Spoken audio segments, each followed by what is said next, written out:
que es la amiloidosis, que puede o no estar acompañada de mieloma múltiple, o sea, puede haber mieloma múltiple con depósito de amiloide o amiloidosis de cadena ligera por sí sola.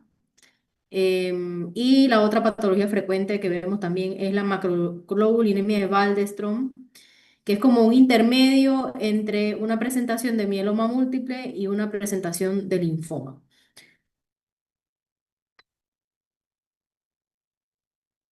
Entonces, em, bueno, esta es una imagen de una inmunoglobulina que, en fin, al fin y al cabo, esto es lo que produce una célula plasmática, ¿no? La función de la célula plasmática es producir distintos tipos de inmunoglobulina que nos permitan defendernos de todas las injurias al cuerpo, ¿no? Tiene como función transporte de sustancias, es sustrato también, está involucrada en la inmunidad humoral, em, también es receptor celular, está en la membrana de las células plasmáticas y de otras células del estirpe linfoide. Son producidas por las células plasmáticas. Hay 5 tipos de inmunoglobulinas, que son estas que ustedes ven aquí. La inmunoglobulina M, D, G, A y E. Y en frecuencia, la más común es la G, seguida de la A, seguida de la M, seguida de la D y seguida de la E, o sea, en concentración, pues.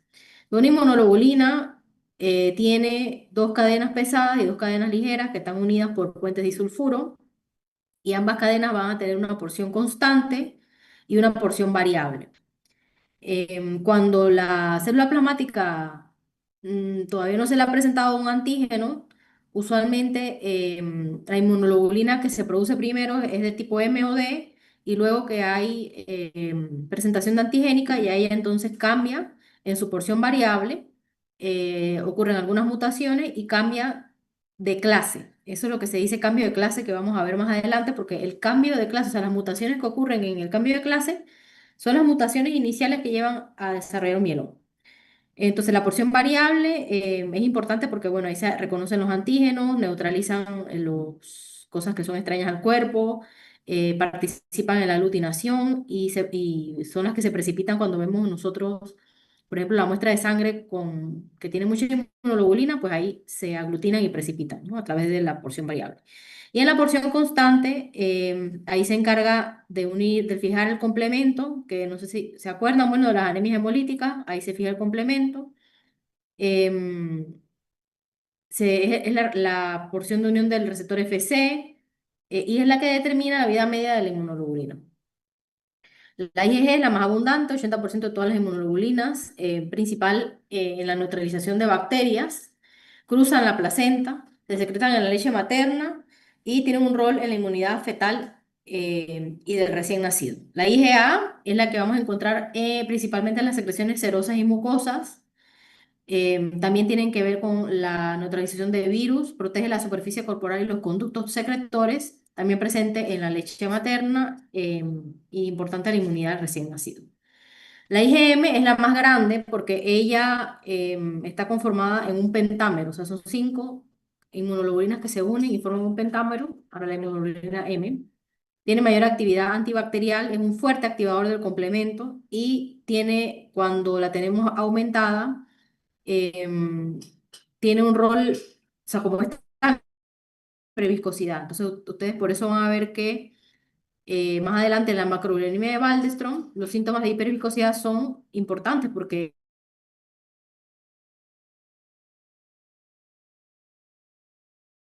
no solo se aumenta esta inmunoglobulina, no se aumentan las otras. Em, la IgD es la primera en sintetizarse por los linfocitos B, alta concentración en tejido conjuntivo intersticial. La IgE, mayor concentración en piel y epitelios. Y media las reacciones de hipersensibilidad inmediata. Entonces aquí tienen unas fotos de los distintos tipos de inmunoglobulina. La IgG, el monómero de IgM, el monómero de IgA, la IgE. Entonces la M hace un pentámero y por eso pues es la más grande. Y la IgA hace un dímero. que es la que vamos a ver en las secreciones. Entonces, para el diagnóstico del mieloma múltiple y todas las otras enfermedades que les mencioné, es importante conocer cuáles son los métodos diagnósticos que vamos a utilizar. Entonces, un método diagnóstico importantísimo es la electroforesis de proteínas en campo eléctrico, y las proteínas van a migrar de acuerdo en ese campo de agarosa, de acuerdo al tamaño y la carga eléctrica. Y esto nos permite cuantificar las concentraciones de la inmunoglobulina. Em, Vamos a ver, ahí en la imagen tienen, ¿alguien me puede decir cuál es el pico más grande que se ve en la El, imagen? el de la albúmina. Albúmina. Bueno, ahí dice la albúmina, que es la proteína que normalmente nosotros tenemos en mayor concentración. Y luego nosotros vamos a ver dos sitios de donde corre la proteína, que es alfa 1, alfa 2, beta y gamma.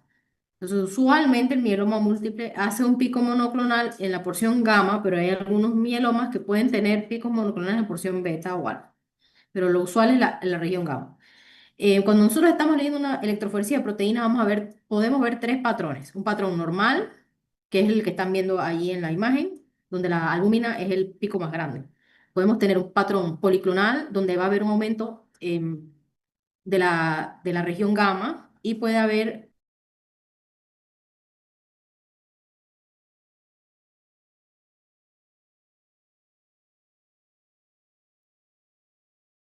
Doc, no se le escucha. O entonces sí soy yo. Yo también pensé que era yo, pero sí está súper Que- entrecortado. Se pausa. Sí,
Vamos a ver, me avisa si no se escucha. Entonces, la electroforesis nos va a permitir saber que hay un aumento en la región gamma, pero no nos va a decir exactamente cuál de las inmunoglobulinas está involucrada. Entonces ahí tenemos que hacer una inmunofijación, que es la que nos va a decir específicamente cuál inmunoglobulina está involucrada. Entonces aquí en la imagen observan en azul es un pico monoclonal patológico, ¿no? Que se llama en campanario de iglesia, como ven ahí en la imagen. Y esta que se ve más como anchita, ese es un pico policlonal en gamma. O sea que el pico policlonal, eso no es maligno.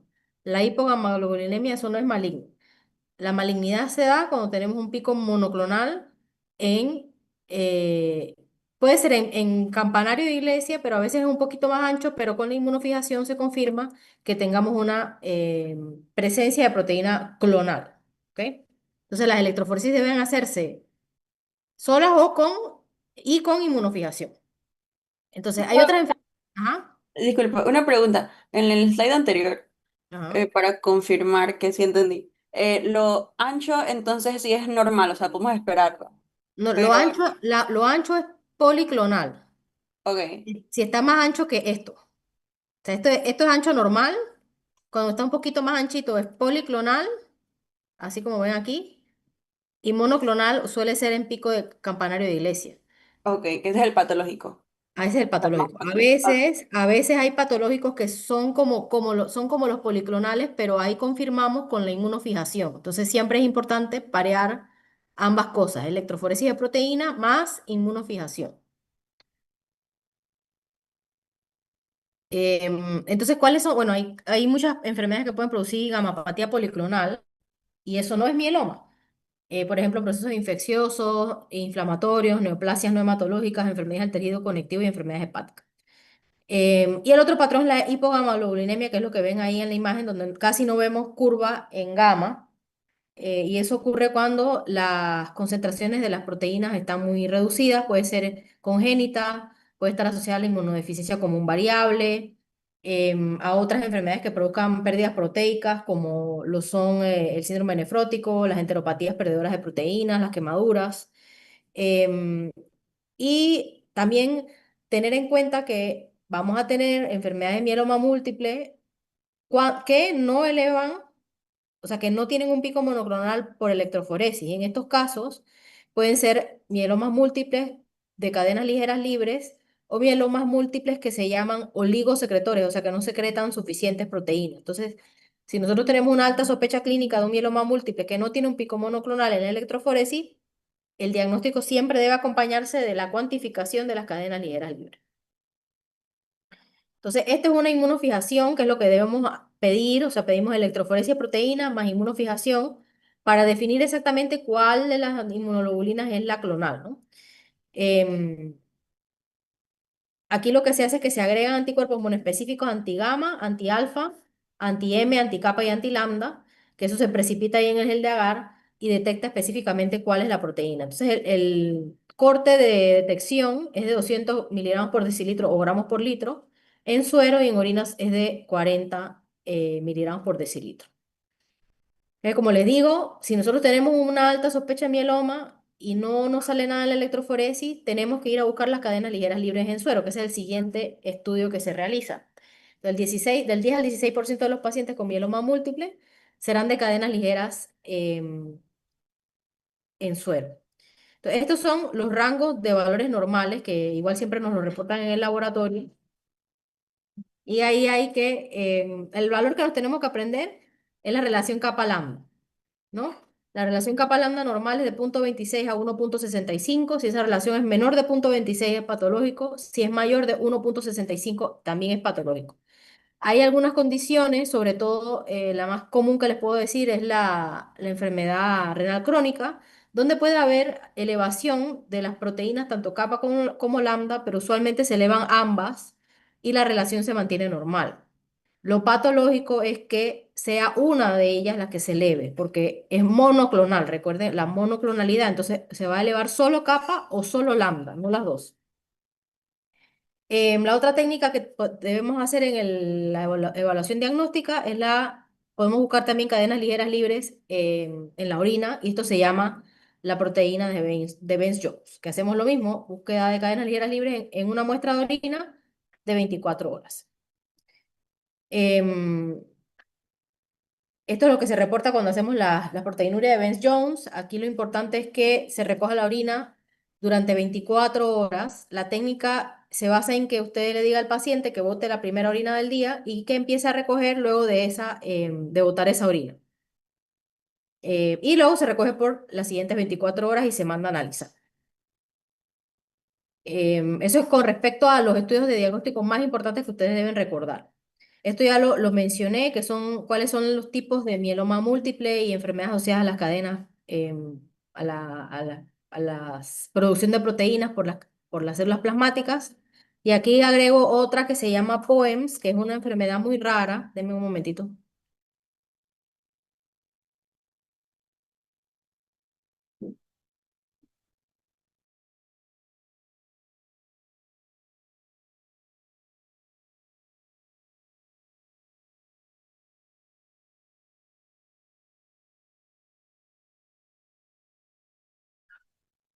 Entonces el POEMS es muy raro, pero es un problema de las cadenas ligeras y células plasmáticas también, que está compuesto por un síndrome que incluye organomegalia, endocrinopatía, lesiones en la piel, pico monoclonal, em, y polineuropatía periférica. Entonces, si uno tiene ese conjunto de síntomas, uno debe pensar que también puede haber un POEMS.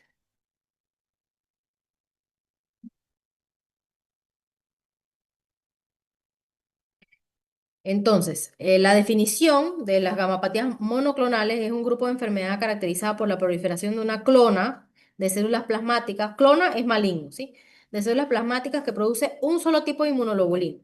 O sea que no es capaz esa célula plasmática de producir el sinfín de diferentes tipos de inmunoglobulina cada vez que le presentan un antígeno. Solo va a producir un tipo de inmunoglobulina y eso es lo patológico, ¿ok? Y esa producción de proteínas o paraproteínas se conoce como proteína M o componente monoclonal. Ese componente M puede ser la inmunoglobulina completa, como vimos en la imagen, pero a veces también, como les dije, puede ser solo de cadenas ligeras libres o solo de cadenas pesadas.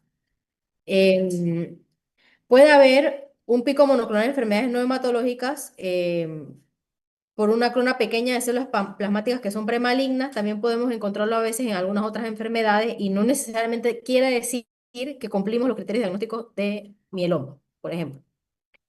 Em, Esa proteína M, sobre todo cuando es IgM, porque es muy grande, es pentamérica, aumenta la aglutinación de los glóbulos rojos, suele ser insoluble a temperaturas bajas, si hay criolutininas, aumenta la viscosidad de la sangre y se deposita en órganos blancos. Entonces, deposita en riñón, deposita en corazón, deposita en hígado, puede depositarse en los nervios produciendo así los síntomas asociados al mieloma, dependiendo del tipo de inmunoglobulina que vayamos a tener produciendo de manera monoclonal.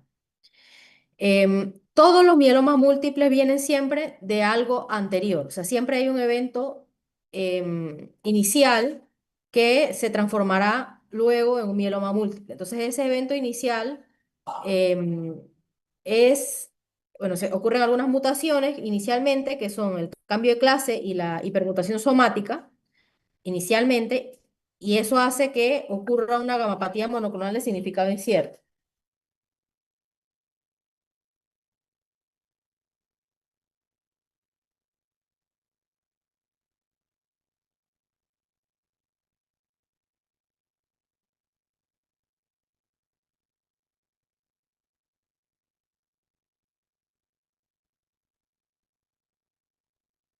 Ajá, entonces, primero va a ser un MGUS, que luego va a, en un 10% de los pacientes, a transformarse en un mieloma múltiple.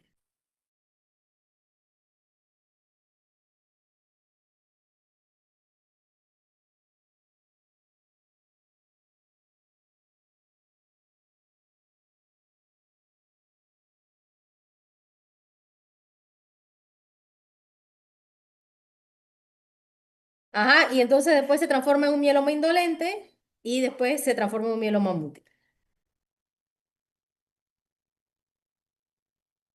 Em, el mieloma múltiple corresponde al 1% de todas las neoplasias en general y al 10% de las neoplasias hematológicas.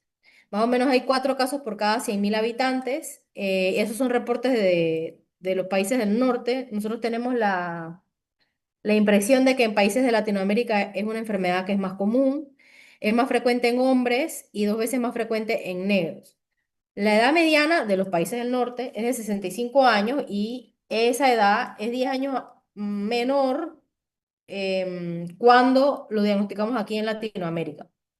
La principal causa de morbilidad es la enfermedad ósea, o sea, el principal síntoma que ustedes van a ver en los pacientes es el dolor óseo, que suele ser un dolor crónico que tratamos con mucha analgesia y nos tardamos mucho en diagnosticar el mieloma, seguido de anemia, seguido de hipercalcemia, seguido de falla renal y seguido al aumento de riesgo de las infecciones.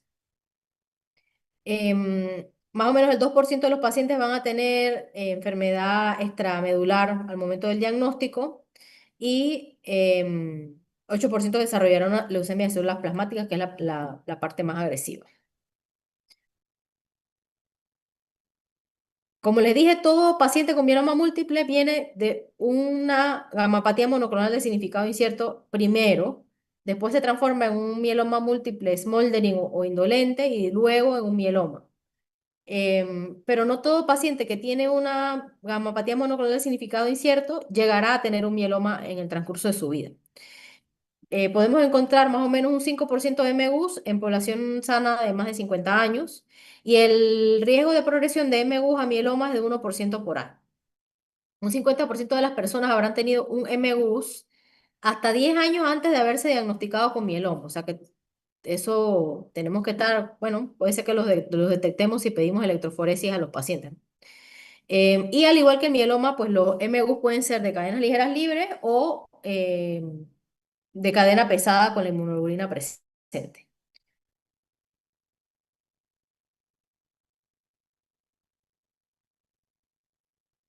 Entonces aquí les traigo los criterios diagnósticos que ustedes deben aprenderse. Aquí está toda la tabla de la parte del MGUS.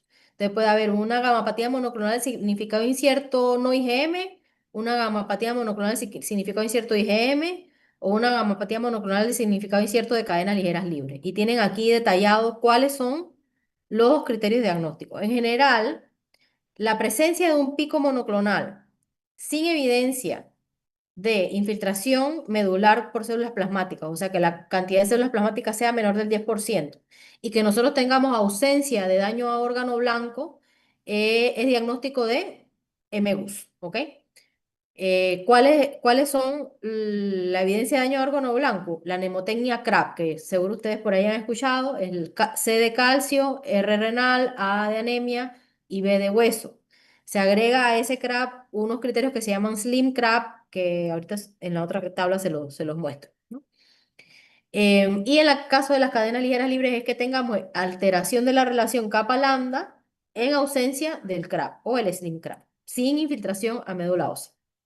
Entonces, al MGUS progresa y le sigue entonces el mieloma indolente o smoldering o quiescente. Entonces, un mieloma indolente ya cuando llega a esa fase va a tener un mayor riesgo de progresión a mieloma múltiple, 10% en los primeros 5 años, 3% en los siguientes 5 años y 1,5 por año luego de los 10 años. Los grupos de estudio de mieloma han desarrollado unas características que nos hacen estimar qué riesgo tiene un mieloma smoldering de progresar a un mieloma múltiple. Y eso nos ayuda a calcular, eso nos ayuda a llevar un seguimiento un poquito más estrecho a los pacientes que tienen alto riesgo. Entonces, esa regla o mnemotecnia para ese riesgo de progresión de smoldering a mieloma es 2-20-20, que el pico monoclonal sea más de 2 gramos por decilitro, que la relación, o sea, la división entre la cadena involucrada, entre la no involucrada sea más de 20, o que nosotros tengamos una infiltración de más de 20% de células plasmáticas en la médula. Y así nosotros calculamos más o menos el riesgo y damos un seguimiento un poco más estrecho del smoldering, porque sabemos que ese paciente muy probablemente en los próximos 5 años ya va a tener un mieloma. Bueno, y calculamos eso y pueden ver aquí, así le podemos comunicar al paciente más o menos cuál es ese riesgo de progresión en el tiempo, ¿no? Em, entonces, los criterios de diagnóstico del smoldering en comparación con el mieloma es que tengas la presencia del pico monoclonal o las cadenas ligeras libres presentes, que tengas una infiltración de células plasmáticas mayor al 10%, que es el punto de corte para eso, y que no tengas daño a órgano blanco, o sea, que no tengas ningún criterio de CRAB o Slim CRAB, ¿ok? Entonces, el MGUS es la presencia del pico monoclonal sin CRAB y sin células plasmáticas o células plasmáticas debajo del 10%. El smoldering es pico monoclonal con células plasmáticas más del 10% sin CRAB y el mieloma ya cuando aparece CRAB, ¿ok? Em, En esta imagen entonces podemos ver cómo son los eventos que van ocurriendo para que un paciente vaya desde un MGUS hasta desarrollar una leucemia de células plasmáticas o enfermedad extramedular por mieloma. Entonces los eventos iniciadores suelen ser eventos que involucran la inmunoglobulina. Recuerden que los genes de la inmunoglobulina están en el cromosoma 14. Entonces todas esas translocaciones que involucran el cromosoma 14 pueden ser eventos iniciales, la hiperdiploidía. Luego, esa célula que ya tiene una mutación inicial que todavía no es terriblemente maligna, adquiere mutaciones adicionales como la ganancia del 1Q, la lesión del 17P y otras mutaciones, se transforma en un smoldering. Luego adquiere otras mutaciones de alto riesgo como las translocaciones del MYC, amplificación del 1 y entonces se vuelve un mieloma. Dependiendo de las mutaciones que haya ganado, pues un mieloma extremadamente agresivo o no. La interacción de la célula plasmática con el microambiente medular es bien importante y también tiene que ver mucho con los síntomas que vamos a tener en el paciente.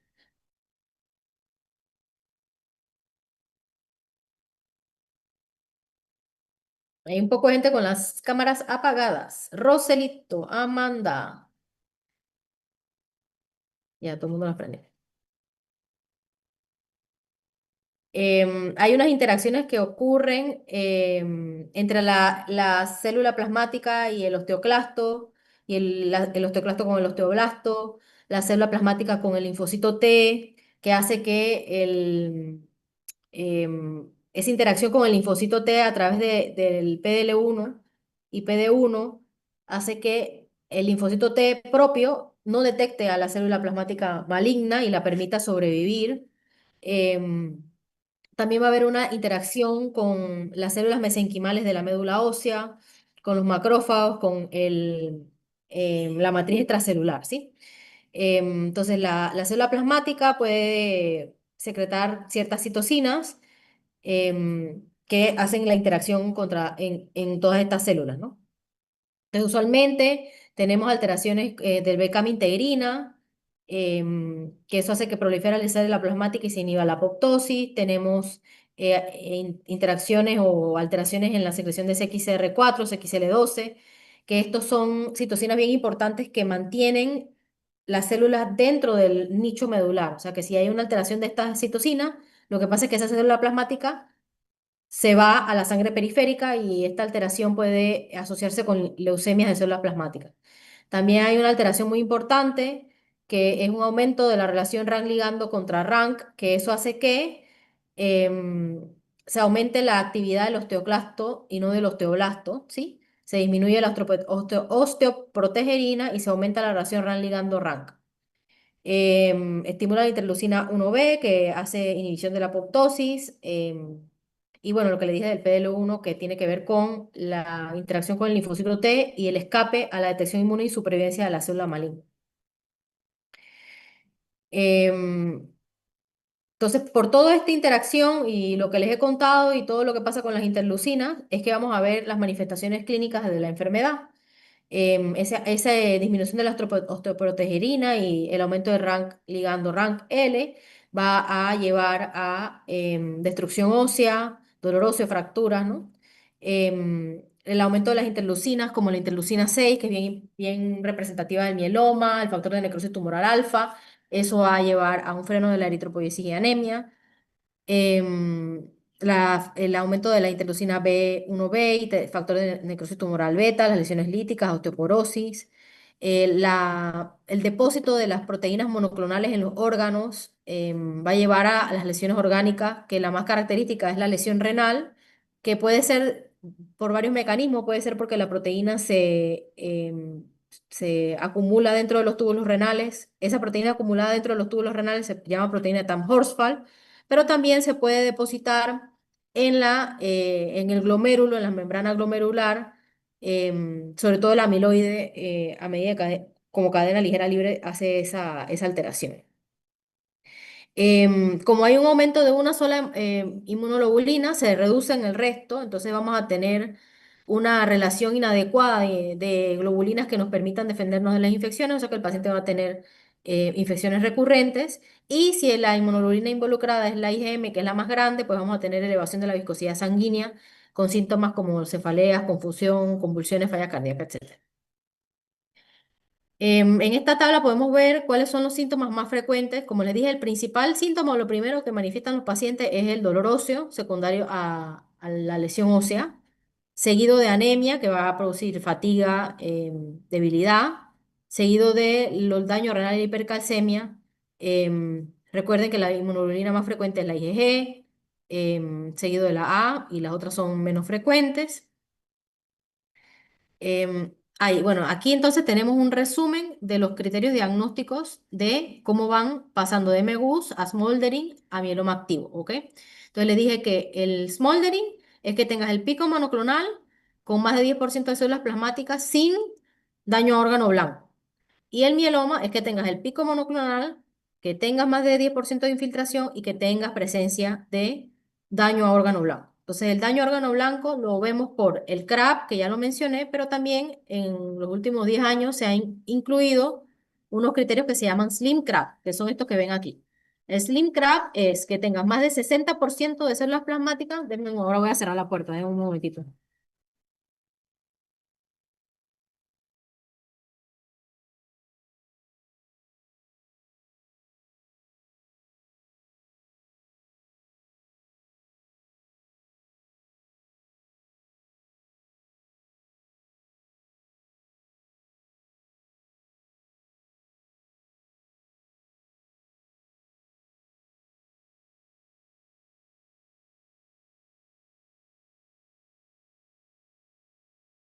Ah,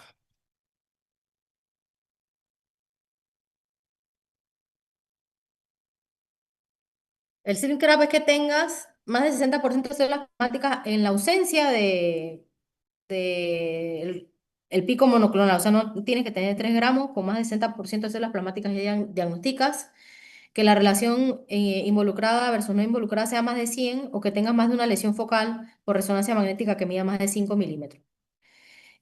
Abajo pueden ver cómo es la evolución normal desde un MGUS hasta un mieloma. em, y cómo una vez nosotros diagnosticamos un mieloma múltiple, es una enfermedad que nunca podemos curar. En la actualidad, el mieloma aún no se cura.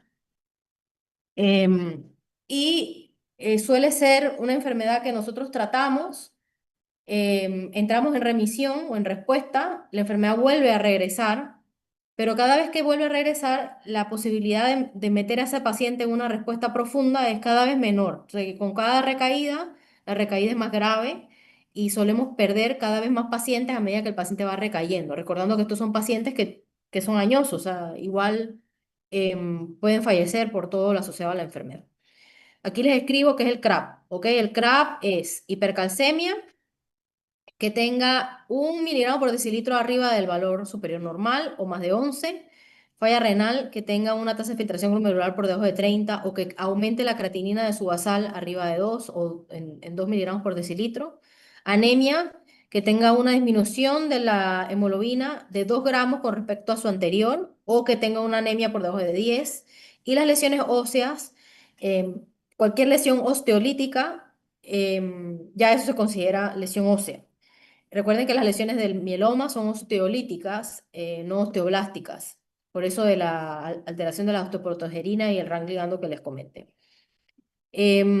Otro dato importante es que si nosotros hacemos rayos X en los pacientes con mieloma y ya detectamos una lesión, quiere decir que ese paciente en rayos X ya tiene un 30% de compromiso óseo. O sea que las rayos X no son el mejor mecanismo para detectar la lesión ósea. En la actualidad ya nosotros tenemos otros estudios de imagen que son más efectivos para la evaluación de la enfermedad ósea. Lo ideal es la tomografía por emisión de positrones y la resonancia magnética, sobre todo para la columna vertebral. Y también podemos utilizar la tomografía con dosis bajas, que también nos ayuda a detectar bien las lesiones óseas. La estratificación de riesgo de mieloma se hace a través de la ISS, que es el International Staging System. La otra clasificación que se usaba antes era el Dury-Salmon, pero eso ya casi no se utiliza.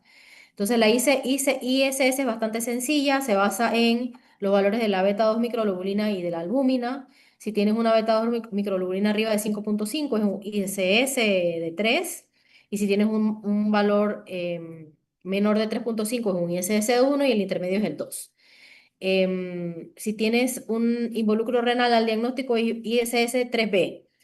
Y luego el revisado, el ISS revisado incluye la información de citogenética y la LDH, donde se incluyen en la citogenética mutaciones de mal pronóstico que incluyen la de lesión del 17P, la 414, la 1416, y también en la actualidad se incluye las amplificaciones del 1, que también es de mal pronóstico, que es lo que pueden observar aquí en rojo. Traslocación 414, 1416, 1420, ganancia del 1 y deleción del 17P son todas de mal pronóstico. Y es importante que en el laboratorio de diagnóstico hagamos pues estas pruebas para definir el pronóstico del paciente.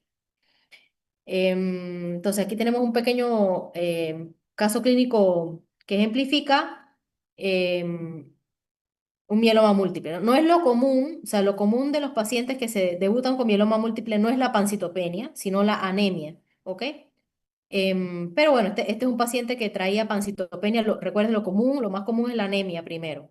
Nos reportan en el frotis de sangre periférica que se observa rouleau. Entonces, rouleau es cuando los glóbulos rojos se aglutinan y se pegan unos con otros como pilas de monedas. Ver rouleau en un frotis es muy característico de un pico monoclonal. Es un frotis que nosotros tenemos que revisar y nos debe hacer sospechar de que debe haber algún tipo de gamapatía monoclonal, no solo mieloma, sino macroglobulinemia de Waldenström también. Recuerden que en la macroglobulinemia de Waldenström vamos a tener IgM y esa es la que más se aglutina. Entonces, ¿qué nosotros vamos a pedir primero? Después de ver el hemograma y el froti, y bueno, ya entrevistamos al paciente, lo examinamos, vimos sus síntomas. Lo primero que nosotros tenemos que pedir antes de las electroforesis y cadenas ligeras libres es un químico. Entonces, ¿quién me puede decir en el químico qué es lo que vamos a ver alterado en el mieloma? Calcio, la hipercalcemia. Calcio, ¿qué más?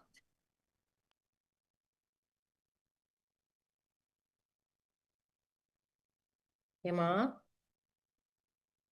CRAP, que ya lo dimos. Creatinina, ¿no? Creatinina, ¿qué más? Proteína. Proteínas, sí, eso es bien importante. Entonces nosotros tenemos que buscar proteínas totales y fraccionadas. ¿Qué es la proteína fraccionada? La albúmina y la globulina. Entonces nosotros tenemos que buscar eso. Si nosotros tenemos un aumento de las globulinas, hay alta sospecha de mieloma, de alguna gamapatía monoclonal. Entonces tenemos que pedir calcio, creatinina, proteínas totales y fraccionadas y verificar las globulinas, ¿sí? Entonces eso no se les puede escapar.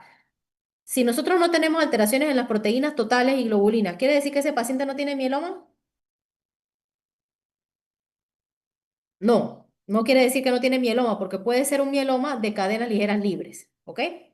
Entonces, el siguiente paso en nuestro abordaje diagnóstico es solicitar la cuantificación de inmunoglobulinas, que es lo que ven aquí, la electroforesis con inmunofijación y las cadenas ligeras libres, ¿ok? Aquí ven en este ejemplo una elevación importante de la IgG con disminución relativa del resto de las inmunoglobulinas, tienen elevación de las cadenas ligeras libres monoclonal, o sea que solo se eleva una de las dos, no las dos, una de las dos, con una alteración de la relación capa-lambda, tienen un franco pico monoclonal en campanario de iglesia con una inmunofijación positiva, ¿sí? Entonces esto es casi, o sea, esto es un mieloma 100%, ¿sí? Entonces luego el hematólogo va a realizar la biopsia de la médula ósea, donde se va a verificar que hay una infiltración de células plasmáticas que sobrepasa el 10%, que es la imagen que ven ahí con el montón de células plasmáticas. Las células plasmáticas, como observan ahí, son unas células como un huevo frito. Son células medianas que tienen un núcleo excéntrico, que tienen un halo perinuclear bastante evidente, porque ese halo que se ve alrededor del núcleo es el retículo endoplasmático que en las gamapatías monoclonales está hipertrofiado por la alta producción de proteína monoclonal. Tienen un citoplasma muy basófilo, el núcleo es muy maduro con la cromatina condensada. Em, Vamos a pedir nuestros estudios de imagen para evaluar la salud ósea. Como les digo, cuando nosotros ya vemos una de estas lesiones que ustedes ven aquí en un rayos X, ese paciente ya tiene un daño de 30% de los huesos, ¿ok? Estas son las lesiones características osteolíticas que ven aquí en la placa. Si ustedes ven una lesión de estas alguna vez en su vida en una placa, por favor que no se les pase buscar un mieloma múltiple, porque si ustedes dejan este paciente pasar, va a llegar multifracturado y con muy bajas posibilidades de recuperar la movilidad, ¿ok? Ven ahí, por ejemplo, en la imagen de la columna, ven ahí una desaparición completa de las laminillas de la vértebra, pueden ver fracturas compresivas, pueden ver las clásicas lesiones de sal y pimienta o ensacabocado que ven ahí en el cráneo. O sea, los pacientes en la actualidad no deberían por qué llegar al hospital con estas lesiones. O sea, nosotros debemos ser capaces de detectar el mieloma antes de que ocurra un daño óseo de este grado. Em, Estas son otras gamapatías o otras manifestaciones del mieloma diferentes a las que ya les he hablado. Entonces tenemos el MGUS, tenemos el smoldering, tenemos el mieloma múltiple, pero también tenemos la leucemia de células plasmáticas, tenemos el plasmocitoma solitario y tenemos el plasmocitoma solitario con compromiso óseo mínimo. Entonces, las leucemias de células plasmáticas es simplemente ver células plasmáticas en el frotis de sangre periférica que sobrepasen 5%. O sea que si ustedes ven de 100 células, 5 son células plasmáticas en la sangre periférica, eso es una leucemia de células plasmáticas. Hay algunos autores que dicen que ese porcentaje puede ser hasta 1%. O sea, si ustedes ven una leucemia de células plasmáticas, un plasmocito en la sangre periférica, eso ya es una leucemia de células plasmáticas. O sea que una célula plasmática no debe por qué estar en la sangre periférica. El plasmocitoma solitario es aquel paciente que solo tiene una lesión ósea em, única. Pero para nosotros confirmar esto, nosotros tenemos que hacer una imagen completa que sea de buena calidad, o sea, por ejemplo, un PET, que solo veamos que hay un plasmocitoma, que nosotros hagamos médula ósea, que en esa médula ósea tengamos menos de 10% de células plasmáticas y que no tengamos pico monoclonal o cadenas ligeras libres, ¿no? Eso es un plasmocitoma solitario.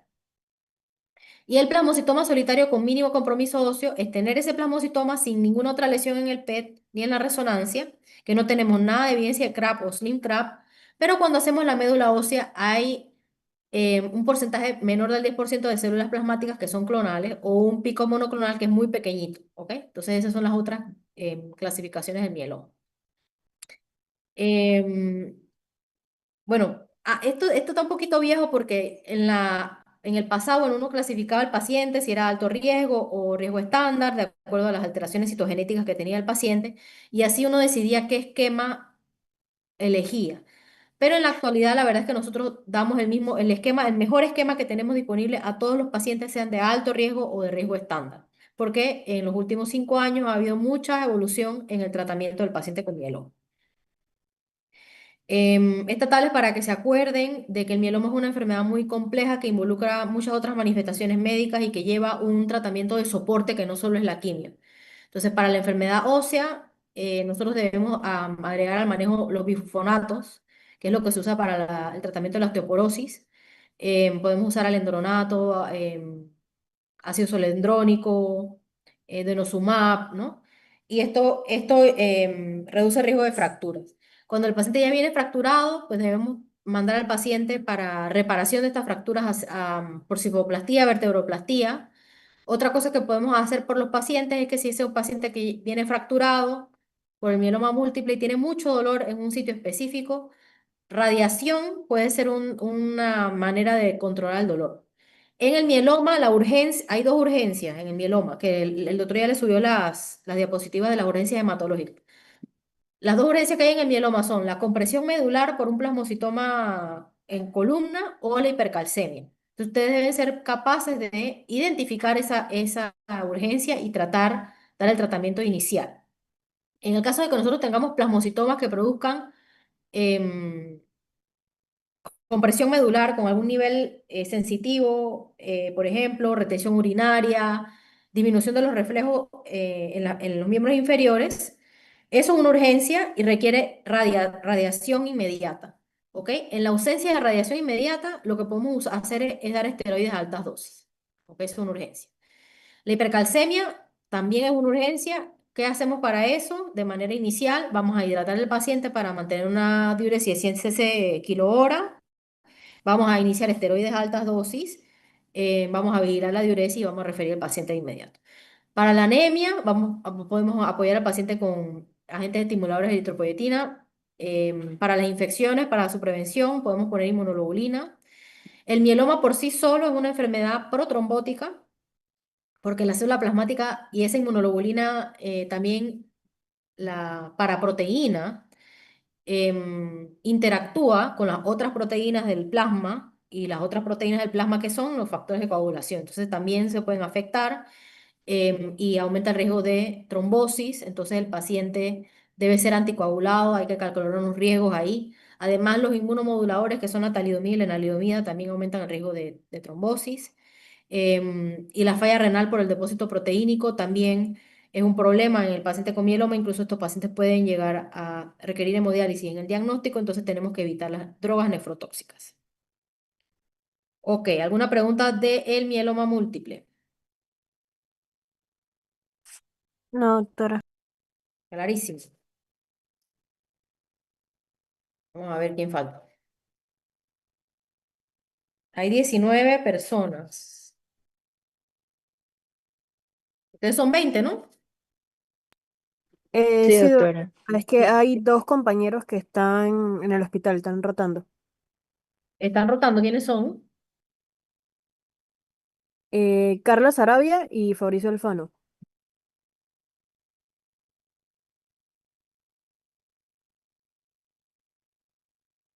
Carlos. Carla Sarabia. Carla Sarabia. Alfano, Carla.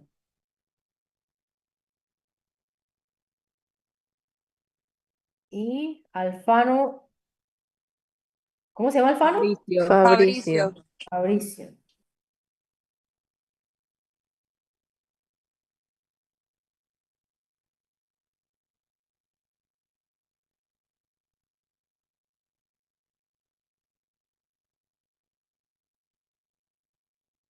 Ok, está bien.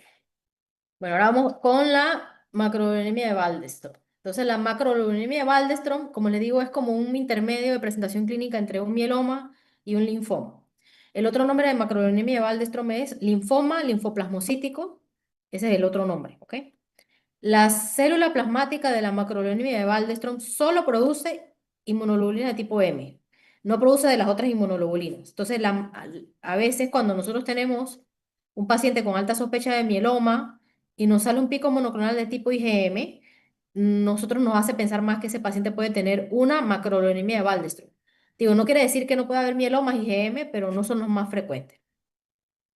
Entonces, por la inmunoglobulina M, como es la más grande, que se pentameriza y se aglutina, los síntomas asociados a la macroglobulinemia van a ser asociados a esa viscosidad que aumenta la inmunoglobulina, ¿no?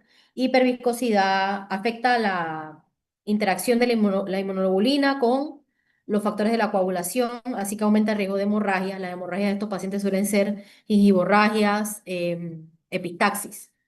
Em, Va a haber infiltración de esa célula plasmática maligna dentro de la médula ósea y va a reemplazar entonces las células normales de la médula ósea, entonces va a haber anemia, también puede haber trombocitopenia en más frecuencia, o sea, puede haber pancitopenia en más frecuencia de lo que veríamos en un mieloma. Va a haber aumento de la velocidad de sedimentación por lo de la inmunoglobulina M. Podemos encontrar adenopatías y es lo común, porque como le digo, es un intermedio entre el mieloma y el linfoma. La mayoría de las veces el linfoma linfoplasmocítico, cuando lo diagnosticamos en la médula ósea, vamos a encontrar infiltración de la médula ósea. Eso quiere decir que casi siempre son estadios clínicos 4. Se estadia como se estadían los linfomas, no como se estadían los mielomas. O sea, en la Waldenström no se usa ICS, se usa ANARO. Y vamos a encontrar cuando estamos haciendo el abordaje con los laboratorios la electroforesis de proteína positiva con el pico monoclonal de tipo IG. El primer médico en que la describió fue Ena Gosta Waldenström, que fue un médico sueco. Em, ya les dije, bueno, que son linfocitos B, casi células plasmáticas que van a producir solamente la IgM, ¿ok? Corresponden al 6% de todas las gamapatías monoclonales. Es menos frecuente que el mieloma, 0,5 por 100.000 habitantes. La mediana de edad es similar a la del mieloma múltiple. Es muy raro encontrar esta enfermedad en pacientes jóvenes. Es más frecuente en varones y es más frecuente en raza blanca que negra, en lo contrario que el mieloma múltiple. Em, esto ya se los dije, ¿no? Vamos a tener los linfocitos B casi plasmáticas que producen IgM únicamente. Además de los síntomas de hiperviscosidad, vamos a tener en estos pacientes aumento del riesgo de fenómenos autoinmunes como la anemia hemolítica autoinmune, porque recuerden que el IgM es un fuerte activador del complemento. Suele ser por anticuerpos fríos, porque está involucrada la IgM. Podemos tener afección neurológica, afección de la hemostasia por ese pico monoclonal IgM tan importante. Em, ujú.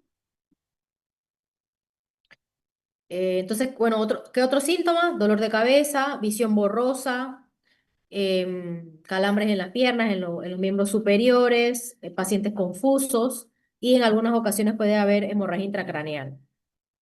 Puede estar asociado a cuando el paciente se expone al frío, como es una inmunoglobulina que se aglutina cuando hay frío, podemos tener fenómenos de Raynaud, acrocianosis, úlceras distales. Em, las neuropatías periféricas asociadas a anticuerpos contra la mielina y también ese IgM que va contra la mielina, la gangliosido M1, puede producir neuropatía en el paciente. los fenómenos ya autoinmunes que le dije. Algunos pacientes por la deposición de las proteínas pueden tener algunas manifestaciones cutáneas, como pápulas, pero eso es bien, bien infrecuente, y las características de la infiltración orgánica, ¿no? Como el daño renal.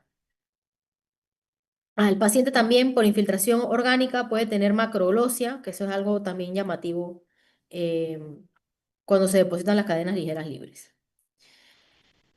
Em, entonces todo es viscoso, ¿no? Incluso las secreciones pancreáticas pueden ser viscosas.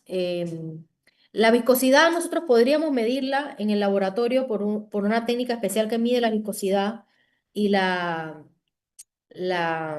unidad por la cual se mide la viscosidad es la centipúa, que se pone CP, centipoise. Y una viscosidad mayor de 4 es una viscosidad patológica, pero usualmente ya nosotros en Panamá pues no medimos esto. Otra cosa que podemos ver en el diagnóstico, bueno, les dije la epitaxia, astenia, pérdida de peso. La evaluación oftalmológica podemos ver un engrosamiento de las arterias en el fondo de ojo. Eso también es característico de la macroluridemia de Waldenström. Aquí pueden ver ejemplos de púrpura, fenómeno de Raynaud, que es lo que ven ahí, con disminución de flujo sanguíneo a las partes distales, la infiltración cutánea, bueno, y todos los otros que les he mencionado. Recuerden que podemos ver adenopatías en la macroglobulinemia de Waldenström por ser el intermedio entre un mieloma y un linfoma. El aumento de las infecciones también puede ocurrir en esta enfermedad. Puede haber infiltración pulmonar reticulonodular, derrame pleural, pues infiltración a cualquiera de los órganos del cuerpo de estas paraproteínas. Vamos a ver, igual que en el mieloma, anemia normocítica normocrómica en mayor frecuencia dentro del hemograma, pero recuerden que el linfoma linfoplasmocítico también puede haber pancitopenia, pero no es lo más frecuente.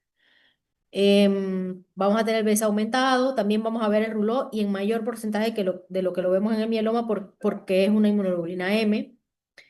Y podemos ver en el frotis de sangre periférica unos linfocitos que se parecen a una célula plasmática, pero no llegan totalmente a serlo. O sea, son unos linfocitos que suelen tener un núcleo un poquito excéntrico, se ve el retículo endoplasmático, pero no son tan en huevo frito como las del mieloma.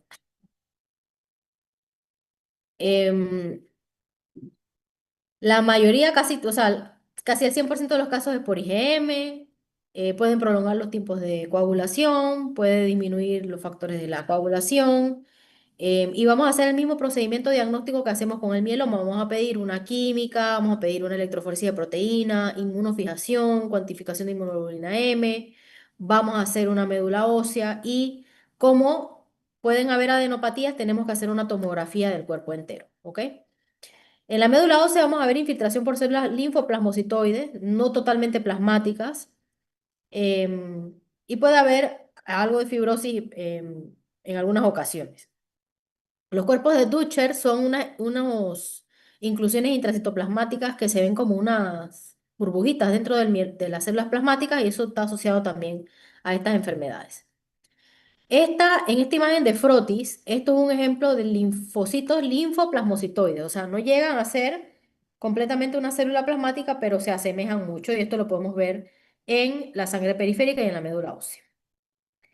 Estos son, bueno, ya que la macroglobulinemia de Waldenström es como un linfoma, se trata más bien como un linfoma indolente, entonces nosotros no tenemos que necesariamente tratar a todo el mundo que diagnosticamos, ¿sí? Entonces hay algunas indicaciones clínicas y de laboratorio que nos hacen tener que tratar a un paciente. O sea que un diagnóstico de macroglobulinemia de Waldenström no es igual a tener que iniciar tratamiento. Entonces, ¿cuáles son los síntomas y cuáles son los laboratorios que nos obligan a tratar al paciente? Que el paciente tenga síntomas B, que tenga síntomas de hipervicosidad, la cefalea, la fatiga, la epistaxis, gingiburragia, que tenga cualquier adenopatía que pase los 5 centímetros, que tenga hepatosplenomegalia sintomática, que tenga derrame pleural, que tenga neuropatía periférica que no mejore, que tenga cualquier manifestación autoinmune que no responda con esteroides y que tenga citopenias de manera importante, anemia menos de 10, trombocitopenia menos de 100 y que el valor de la inmunoglobulina M pase los 6 gramos por litro. Estos son los criterios para iniciar tratamiento. Hay pacientes que solo que podemos vigilar, ¿no? al diagnóstico. Entonces, acá les traigo un ejemplo de una macroanemia de Waldenström que inicia como un MGUS. Entonces tenemos un paciente masculino de 55 años que lo estamos siguiendo por una gamapatía monoclonal de significado incierto de tipo IgM desde enero del 2005 en seguimiento trimestral. Entonces, se encontraba en seguimiento hasta noviembre del 2010, cuando esa inmunoglobulina M se sube a 9,1. Entonces ya sobrepasa los 6 gramos por litro, entonces ya es un paciente que requiere inicio de tratamiento. Entonces le damos tratamiento con una quimioterapia combinada. Entonces, si ven, bueno, ustedes no saben mucho de quimio, ¿no? Pero esta combinación de rituximab, bortezomib, dexametasona es una combinación intermedia entre lo que se usa para los linfomas y lo que se usa para los mielomas.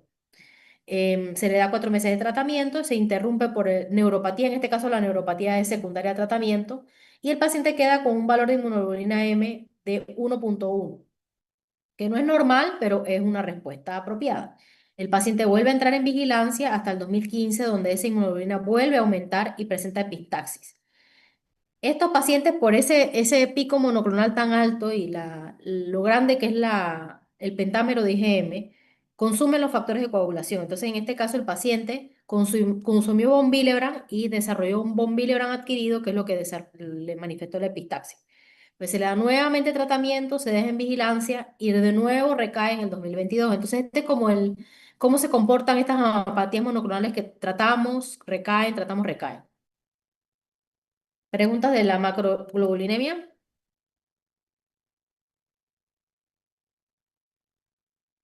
¿no? Sí, la IgM tiene que estar mayor a 6 o mayor a 60 gramos, porque en la tabla decía 60 gramos. Es que, doctora, esas son las unidades.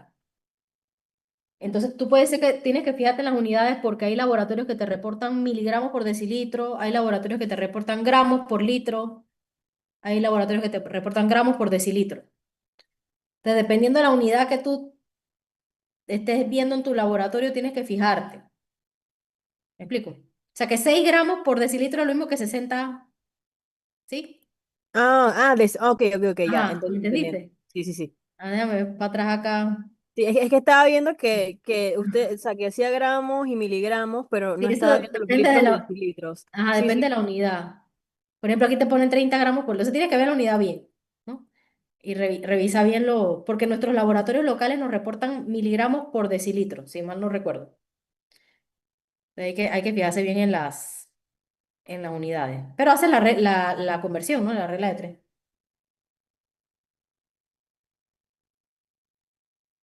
Ok, entonces la amiloidosis de cadenas ligeras em, es una enfermedad difícil de diagnosticar porque suelen tener poco compromiso medular de células plasmáticas. Suelen tener, cuando hacemos una médula ósea, menos del 10% de células plasmáticas y una elevación de las cadenas ligeras libres que nos hace dudar si sí o si no. Pero lo principal en las cadenas ligeras es que infiltran órganos. O sea, ese pequeña cantidad de células plasmáticas malignas que están en la médula ósea, que suelen ser menos del 10%, producen una gran cantidad de proteínas monoclonales a manera de cadenas ligeras libres. Y esas cadenas ligeras libres van y se depositan donde les dé la gana. ¿Sí? Entonces se depositan en el riñón, en el hígado, en el corazón, en el tracto gastrointestinal, en los nervios periféricos. Y esa infiltración orgánica es la que va a producir los síntomas que realmente nos van a hacer sospechar a nosotros que el paciente puede tener una amiloidosis. Entonces, la mayoría de las veces el paciente es referido, por ejemplo, por cardiología, porque encuentran en un ecocardiograma una cardiopatía restrictivas, no dilatadas, sino restrictiva. Quiere decir que las paredes del corazón están gruesas. Y eso ocurre porque se infiltran ahí las cadenas ligeras libres, ¿no? Lo manda el cardiólogo porque tiene una cardiopatía restrictiva. Nosotros hacemos todo nuestro abordaje diagnóstico y encontramos en las cadenas ligeras libres que hay una alteración de la relación capa-lambda. Hacemos una biopsia de hueso, hay menos del 10% de células plasmáticas, pero esas células plasmáticas que se encuentran ahí son clonales. ¿Qué quiere decir? Que solo producen un tipo de inmunoglobulina, tienen restricción kappa o restricción lambda. Y nosotros tenemos que hacer una tinción especial que se llama rojo Congo. El rojo Congo lo que hace es que detecta si hay amiloidosis de cadenas ligeras en cualquiera de los órganos que nosotros hayamos biopsiado. Entonces, hacemos biopsia de médula, pero también podemos hacer biopsia de grasa subcutánea del abdomen y de la parte interna de los labios o de cualquiera de los órganos que se sospeche que haya infiltración. Nosotros hacemos tinción de rojo Congo y si confirmamos que ahí está positivo en las cadenas ligeras, entonces eso es una amiloidosis de cadenas ligeras libres. El rojo Congo se ve por microscopio electrónico y no se ve rojo sino verde, es una tinción birrefringente verde. Otro mecanismo que está en la actualidad también utilizándose para el diagnóstico es la espectrometría de masas que se hace en sangre, pero eso no lo tenemos localmente. Em, y bueno, también tenemos que hacer la médula ósea para confirmar. Entonces, la amiloidosis, como les digo, los síntomas son por infiltración a los distintos órganos blancos y va a ser una infiltración orgánica que es más llamativa que la que ocurre en el mieloma, o sea, a otros órganos, más llamativa la infiltración. Pueden ver macroglosia, pueden ver esto que se llama ojos de mapache, que es lo que ven arriba en la señora, lo que ven abajo en la nariz, eso es herpes simple. Muchas lesiones cutáneas, ¿no? Y esto los debe hacer sospechar de que hay una amiloidosis de cadenas ligeras. Entonces, si tienen un paciente que les envían, como les digo, lo clásico es que le envíe el cardiólogo una cardiopatía restrictiva y ustedes empiezan el abordaje. Tienen que hacer lo mismo, hemograma, química, deben pedir la electroforesis en sangre periférica con inmunofijación, la electroforesis en orina con inmunofijación, las cadenas ligeras libres en suero, en orina.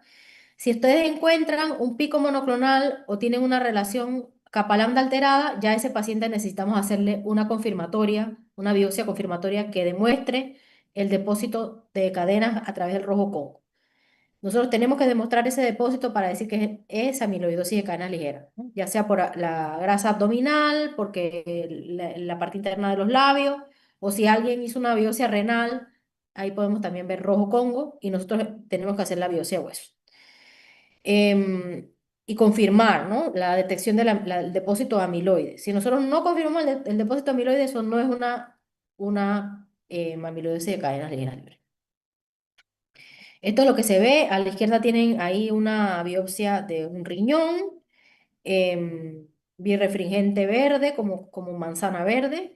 Y a la derecha la inmunofluorescencia por microscopía de luz, donde se observa el depósito monoclonal, en este caso de cadenas ligeras libres capa, en los túbulos renales.